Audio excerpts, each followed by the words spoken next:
Hello everyone. Today I bring you another video. Like always, this time it's going to be about diabetes.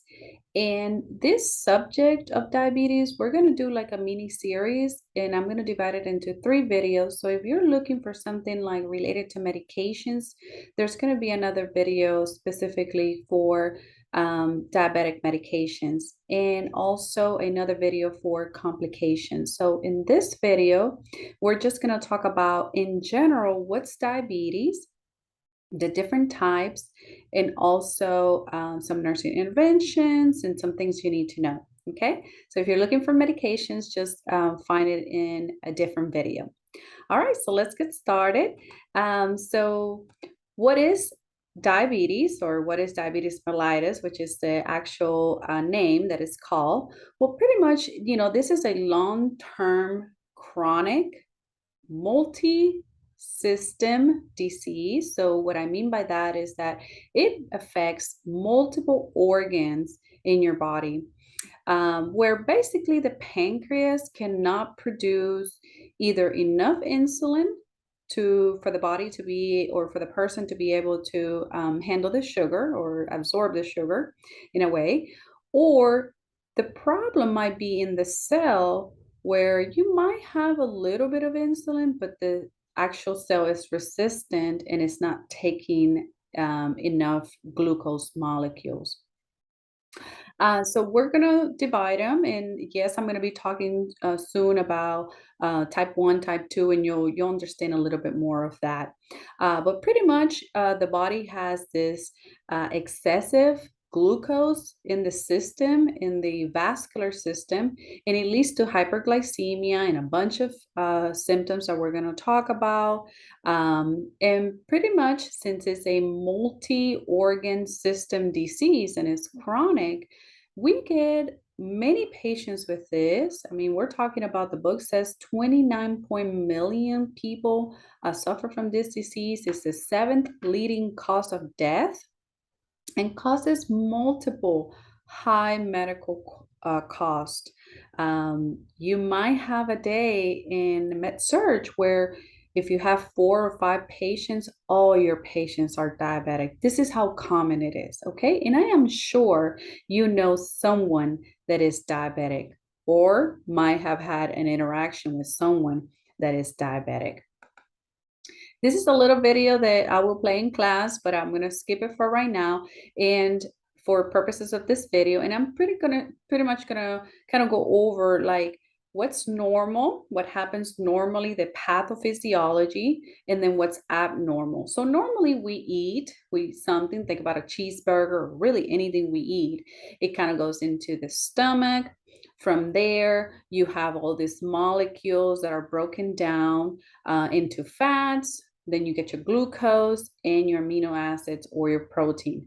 And that goes into the vascular system, where as soon as we ingest, the pancreas is like, wait a minute, I need to release some insulin. So the insulin is the key here, and you're going to see it in my little drawing here, that it's needed for your fat cells to be able to accept the fats, your muscles to be able to accept the glucose and amino acids, and your liver, accepting the glucose. So everything has a place. But for example, when the pancreas is maybe not releasing enough insulin, then we don't have this magic key that allows our cells to bring in glucose. And that's when we have this bunch of glucose running around where it doesn't need to be, which is in the blood, or in the vascular system. So this is kind of the abnormal patho. So my pancreas is not working, my insulin key is not being released, or not being released in very small amounts. Then I have all these glucose molecules in the blood system, or blood vessels, instead of perhaps in the muscle or in other places, okay? So that's a short explanation in a very simple way but in class, we're going to go over maybe a little bit more, okay? All right, so as I mentioned earlier, we do have two types, type 1 and type 2, and those are the main ones that we're going to be concentrating in adult. Type 1 is when basically no insulin or very little is being released. Your pancreas is not working correctly. Maybe these beta cells that release the insulin are not producing the insulin, are damaged, or then your cells just don't have the insulin key in order to bring in the glucose. Now, on the other side, we have type 2. Yeah, these beta cells are present, they're functioning.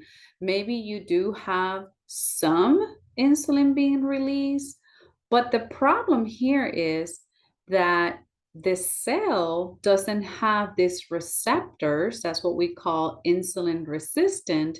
The receptors where the key binds, the key is the insulin, it binds, allowing glucose to come in.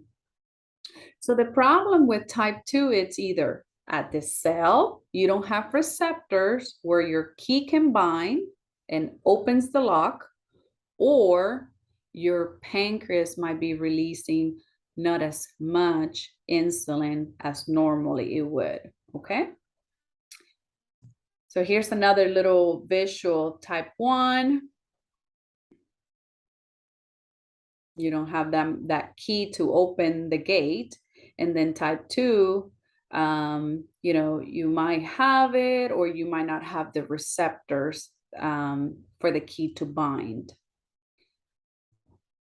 Now, yes, I mentioned we're going to concentrate on type 1 and type 2, but just to let you know, there is something called pre-diabetics, which is pretty much you're getting to that point.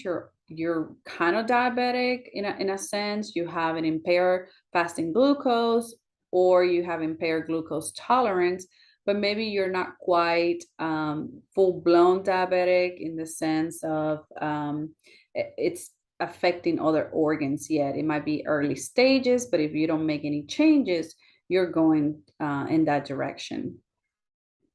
Who's at risk? Well, your family history is a big risk factor. So if your parents are diabetic, if you don't take care of yourself, you probably are, or you might be born with it. Your age, ethnicity, we see it more in Hispanics and African Americans. Obesity is really, really big time linked to type 2 diabetics, sedentary life, and poor diet, because then they develop this insulin resistance or the cells being resistant, high cholesterol, and high blood pressure. So now let's dig deep a little bit of what is type 1 diabetic. I kind of told you the pancreas is not releasing so much insulin or no insulin at all. So we call this insulin deficiency in the pancreas. The onset is very quickly. So usually the patients are diagnosed when they are young. Either could be children or it could be adolescent. They tend to have this skinny appearance. So it's not linked, so to speak, with obesity. It's more them being skinny type. And the reason for that is because the body is deprived of basically glucose. And so they're not really nourished in a way. The percentage is about 5% to 10%. They they have all the P's, what we call the P's. These are the symptoms. You have your 3 P's: polyuria, which they'll be urinating a lot; polydipsia, they are very thirsty; and polyphagia, which they get very hungry because again, the body is deprived of the glucose. They have weight loss, malaise, fatigue, blurry vision, and then they have symptoms of dehydration because the body wants to excrete all that glucose, so they pee a lot from the polyuria, so then that dehydrates you. You can have ketones. Ketones are the result of the body breaking fat for glucose.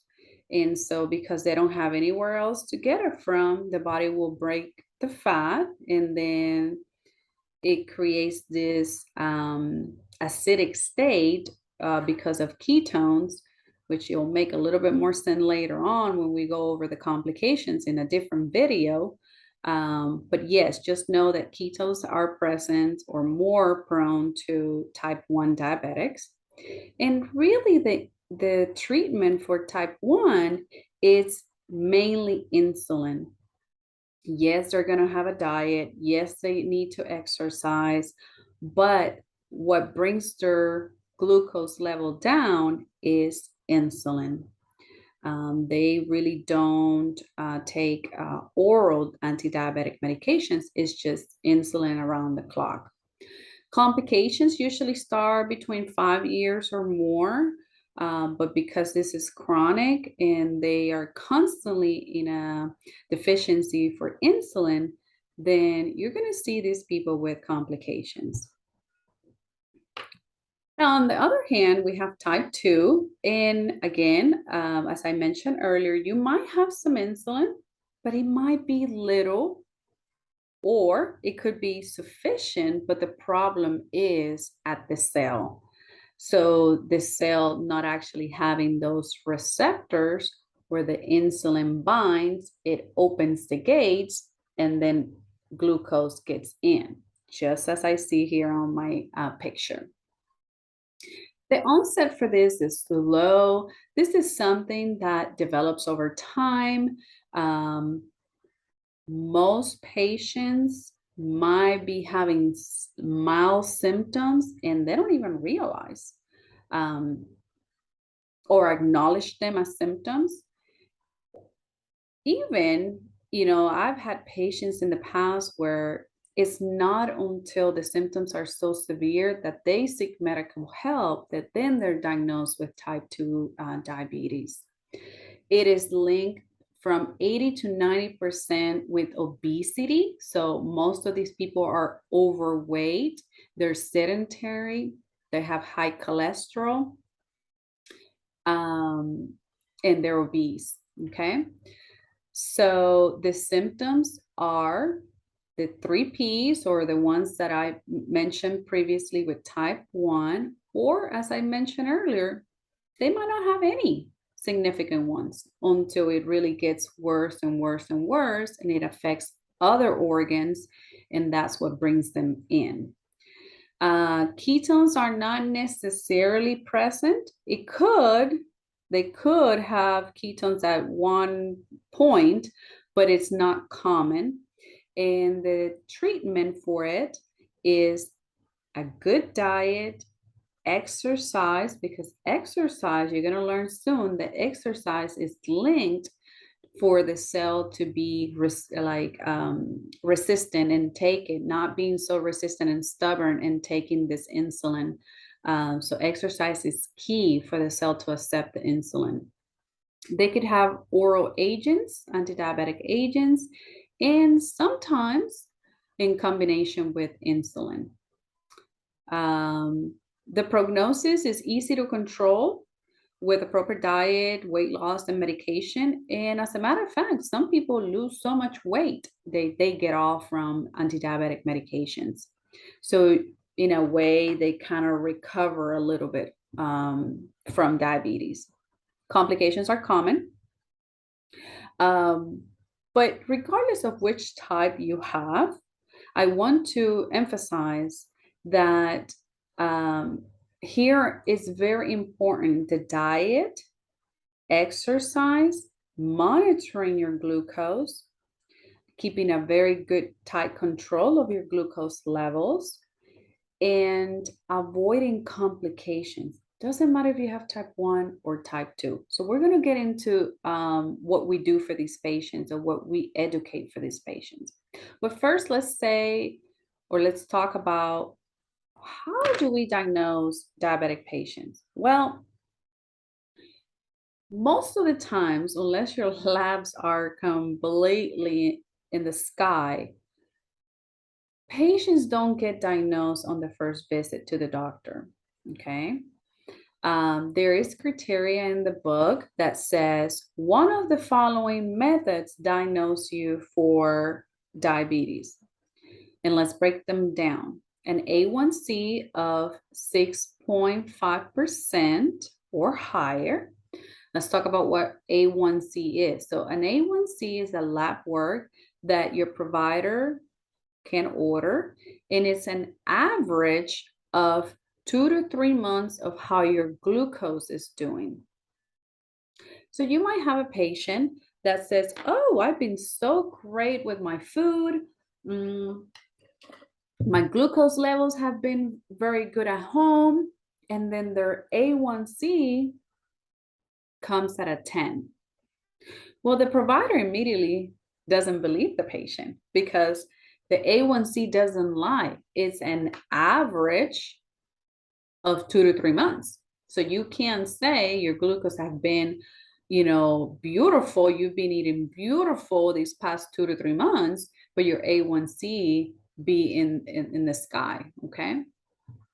Another method to diagnose it is fasting glucose level above 126 or a plasma glucose level after 2 hours of eating above 200 or equal to 200, or a random plasma glucose.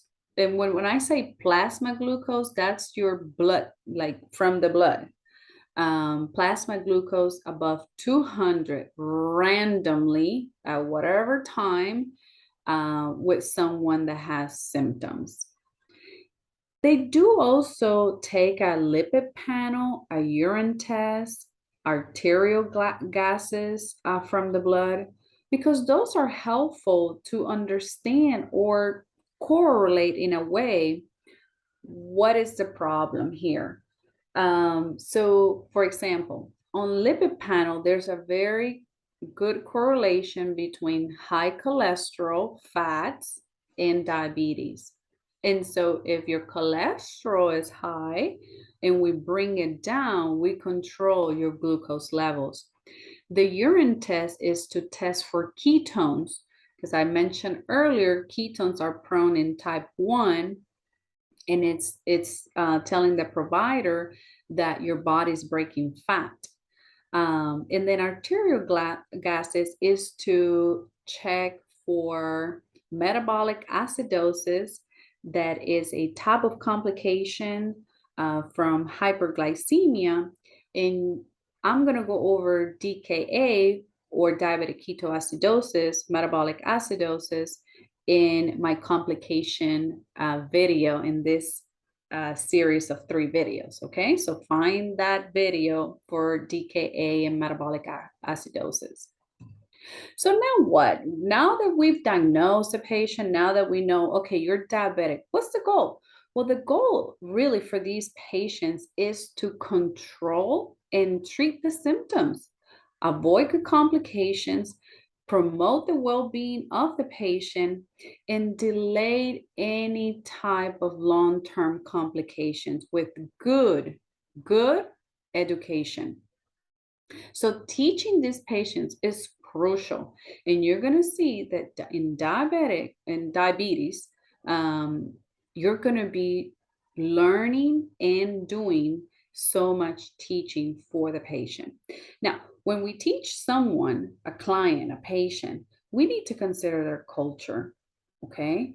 Don't forget their culture when teaching them and giving them suggestions.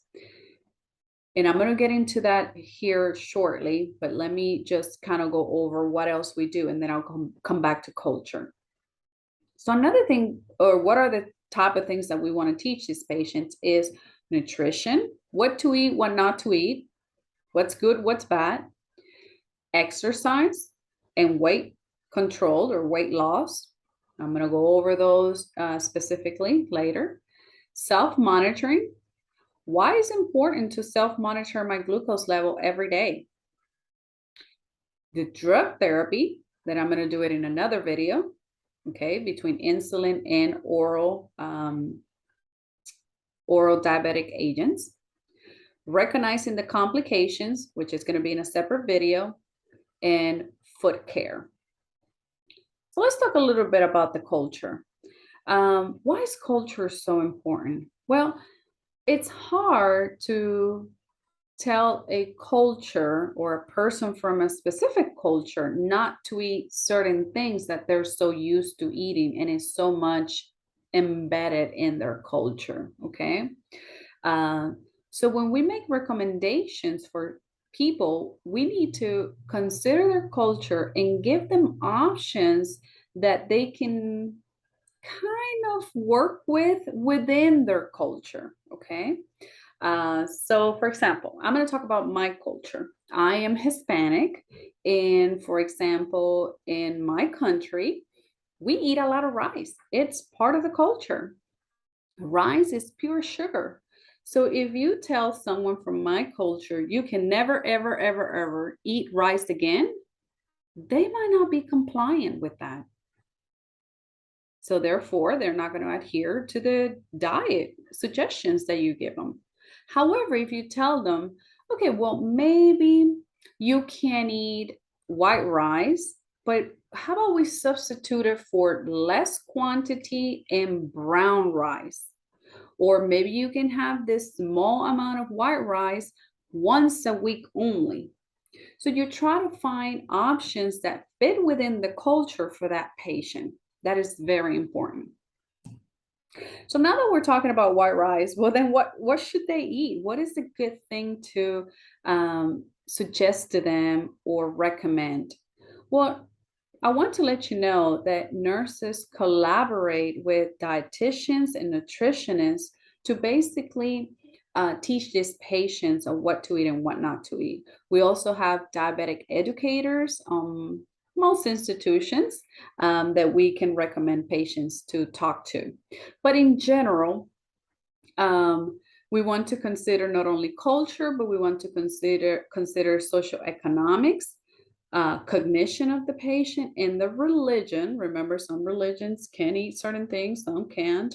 When you set up goals for patients, we want to set them short term and very individualized. What I eat is not the same thing that maybe a friend of mine eats, okay? Or what I like, it's not the same thing that my friend likes. You want to make sure that your goals are not overwhelming, like, oh, let's lose 20 pounds in 1 week. People are going to be like, huh? But maybe if you tell them, hey, let's try to lose 1 pound a week or 2 pounds a week. So short term versus long-term and realistic goals and very individualized. Involve the family. Family is very important, okay? If you don't have everybody on board and kind of supporting you on this, again, the risk of non-compliant it gets high. So we educate the family as well for symptoms and nutrition, because they're going to be your support system of the patient.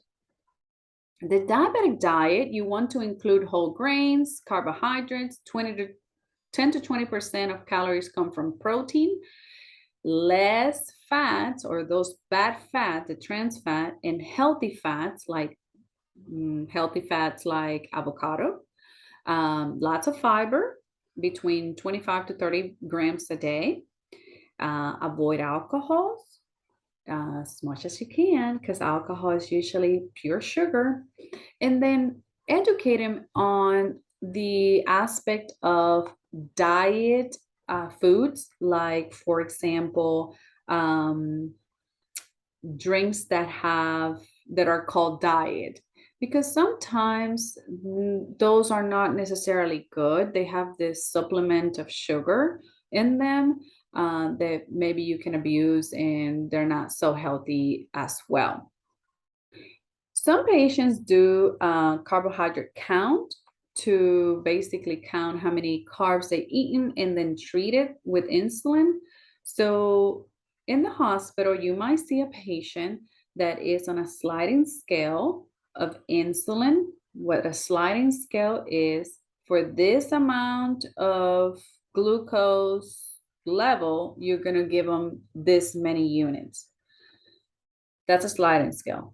Now, they might have that, but they might also have something called carbohydrate count. So for every 15 grams of carbohydrates, you're going to get 1 unit of insulin.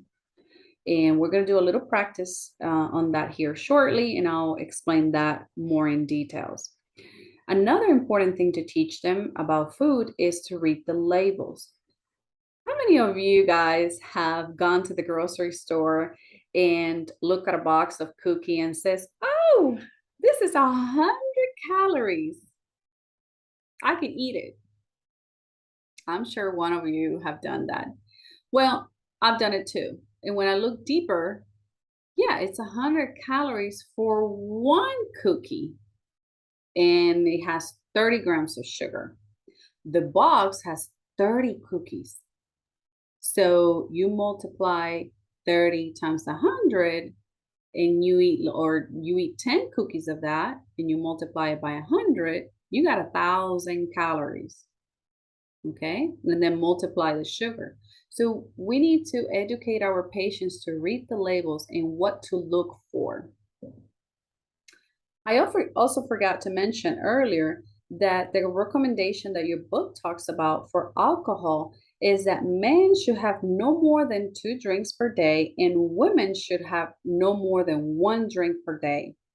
And if you're going to have like beer or things like that, it's better to get light beer. Okay. And I know a lot of now we got these, what are they called?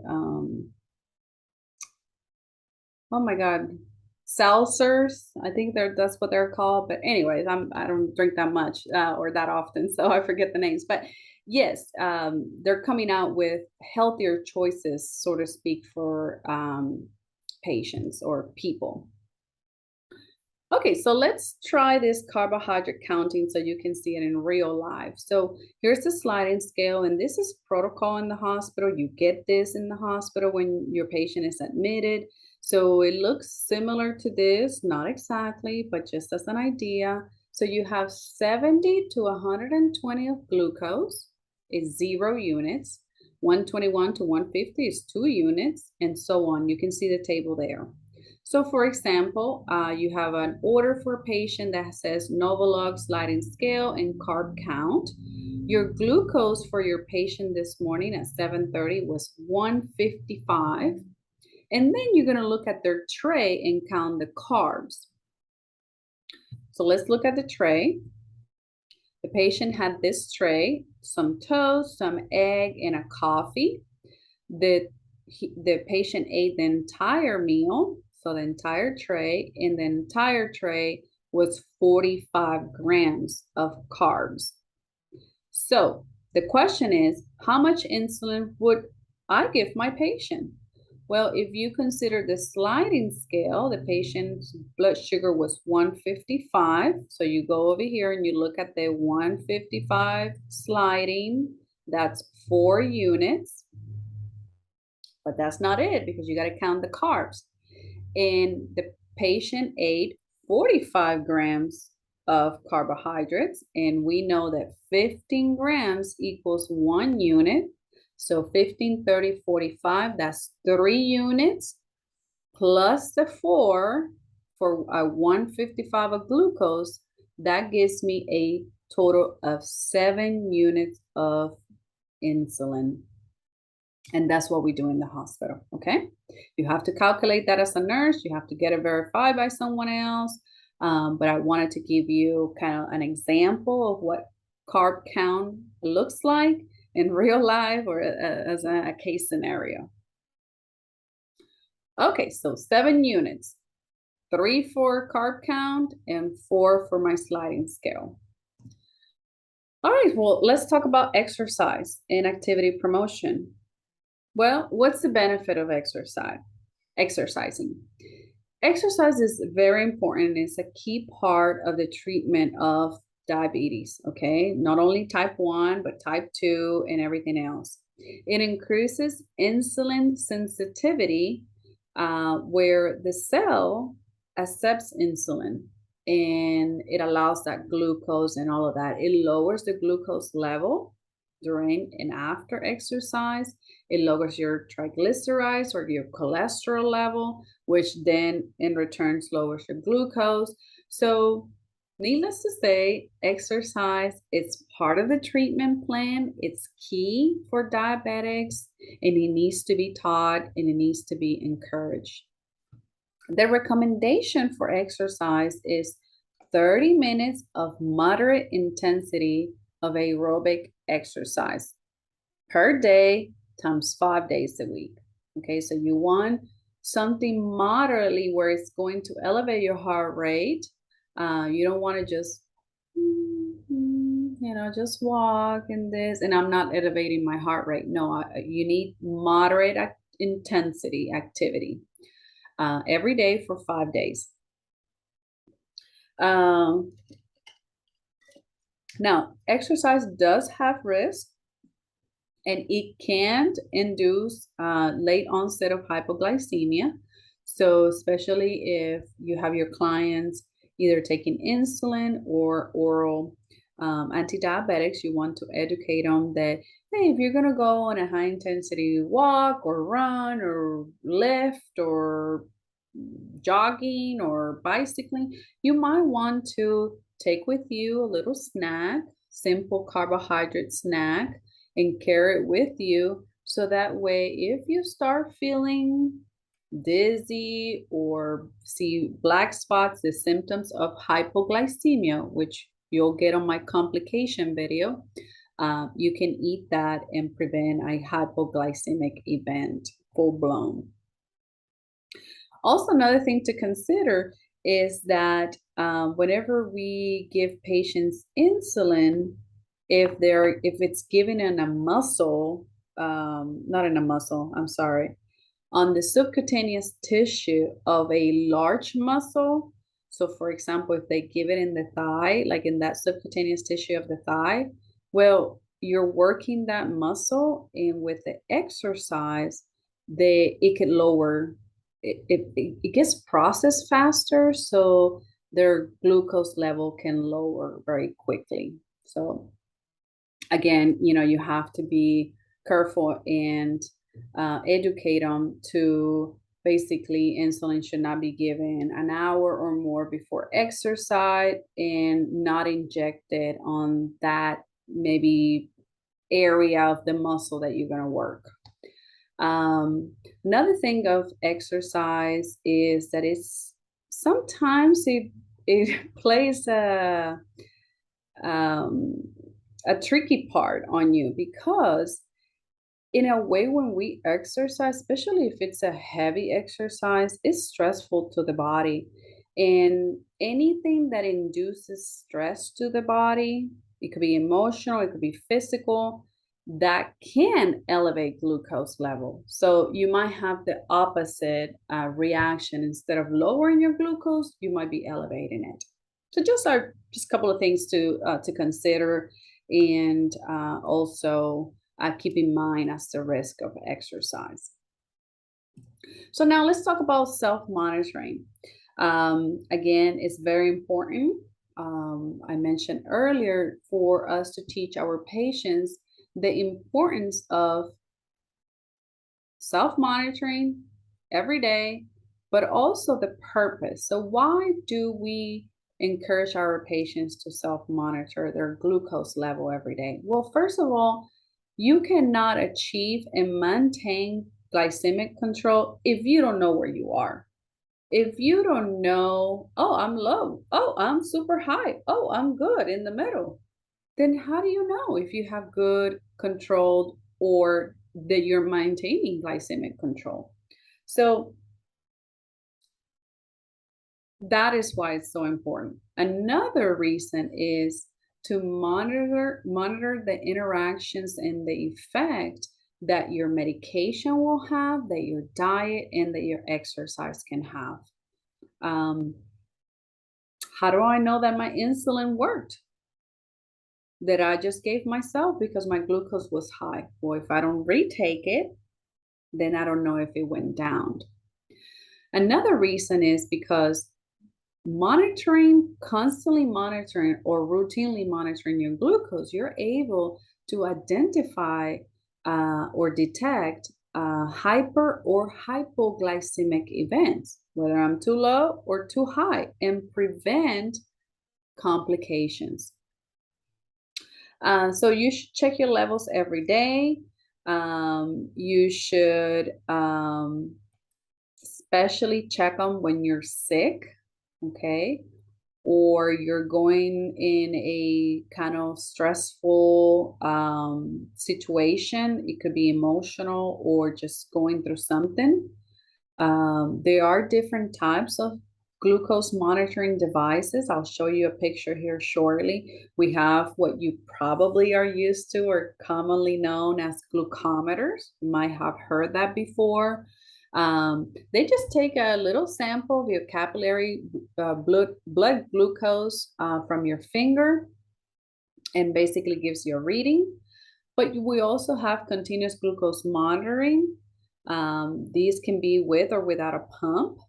And then there's something called glucose flash monitoring that it's kind of placed in the arm, and you can pass like a device, like a scanner, and it gives you your glucose.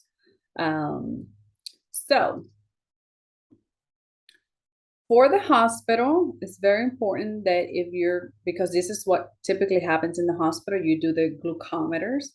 When you are taking a capillary sample of a patient, make sure not only are you identifying the patient, but you rotate fingers. Sometimes patients get sore, very sore on their fingers because we're sticking them so much. Try as much as you can to rotate them unless the patient tells you no. You want to clean the area very good. You want to make sure the arm fingers are warm. If their vascularity is compromised because their extremities cold or because they have issues with vascularity, you might not get a good sample or their drop is not sufficient. So you can do that, okay? Let's see what else I want to tell you about this. Let me show you the pictures. So pretty much this is the glucose flash monitoring. Again, you just pass it. Typically it's in the back of the arm.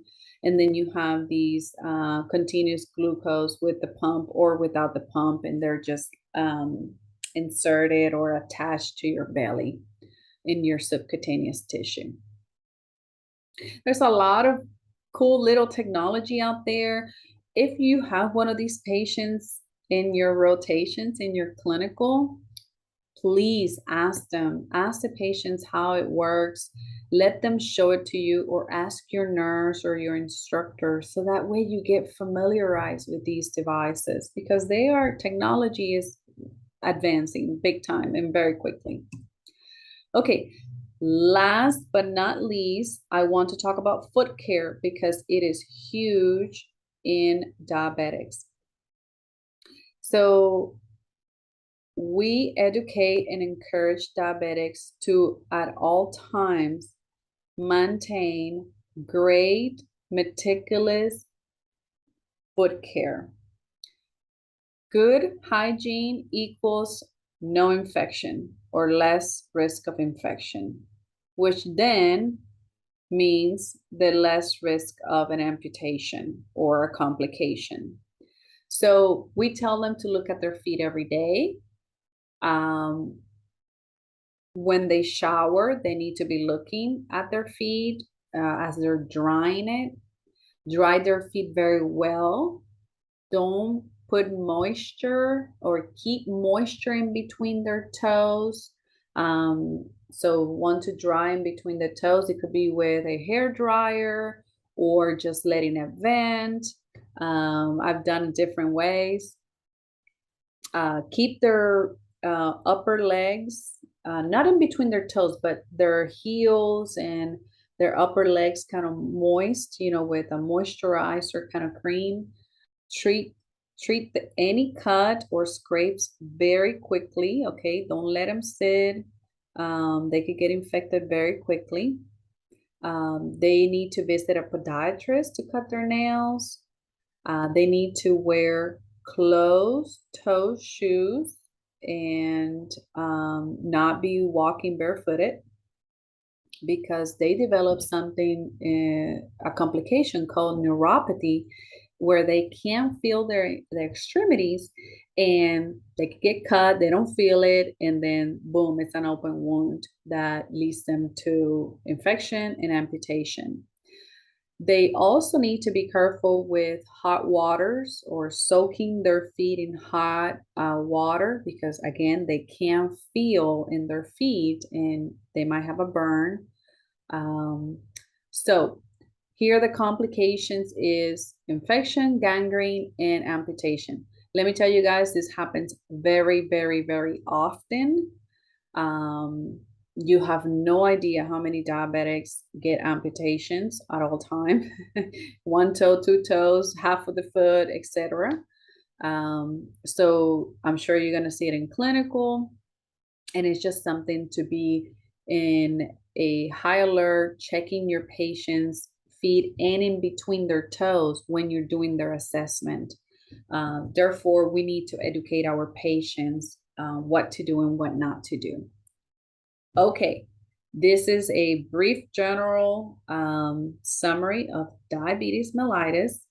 Um, again, I will have another video for medications and complications. This is a series of 3 parts, but I hope this was helpful, and I'll see you on the next video.